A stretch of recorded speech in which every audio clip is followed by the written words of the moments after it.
ज्या वेळेला कर्णाचा आणि अर्जुनाचा रथ समोरासमोर आला ना महाराज, त्या वेळेला कर्णाच्या बाणाने अर्जुनाचा रथ किती मागे जात होता? 5 हात मागे जात होता आणि अर्जुनाच्या बाणाने 7 हात पाठीमागे जात होता कर्णाचा रथ। त्यावेळेला भगवान परमात्मा म्हणायचे वा कर्णा वा कर्णा। अर्जुन म्हणतो देवा वडापाव माझे खातो आणि प्रचार त्याचा करतो, हा ही कुठली पद्धत आहे? भगवंताने सांगितलं वेळ आल्यानंतर सांगेन, पण महाराज युद्ध संपल्यानंतर प्रत्येक वेळेला भगवान परमात्मा अर्जुनाला हाताला धरून खाली उतरवायचे। पण ज्या वेळेला कर्ण मरण पावला ना महाराज, त्यावेळेला भगवंताने सांगितलं अर्जुना खाली उतर।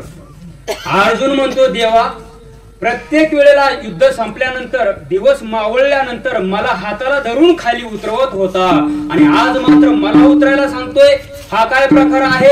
त्यावेळेला भगवंताने सांगितलं तू खाली उतर मग मी सांगतो।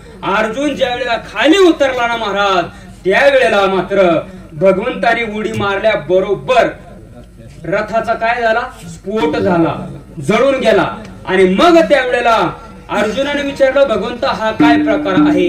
भगवंताने सांगितलं अर्जुना तुझा प्रश्न होता ना की तुझ्या बाणाने कर्णाचा रथ हात मागे जात होता आणि त्याच्या बाणाने तुझा रथच हात मागे जात होता, तरी पण मी त्याची वाहा करत होतो। याचं कारण ऐक अर्जुना, अरे तुझ्या रथावर कोण आहे? ध्वजस्तंभावरी वानरू तो मूर्तिमंत शंकरो भगवान शंकर साक्षात हनुमंतरायाच्या रूपाने त्याच्या रथावरती आरूढ झालेले आहे। एवढंच काय, संपूर्ण सृष्टीचा चालक मालक असलेला जेने हे विश्व निर्मिय रे महर्षी देव संस्थापिले 21 स्वर्गात धरले सत्ता मात्रे आपुल्या, तो मी त्या ठिकाणी तुझ्या रथावर सारथ्य करतोय।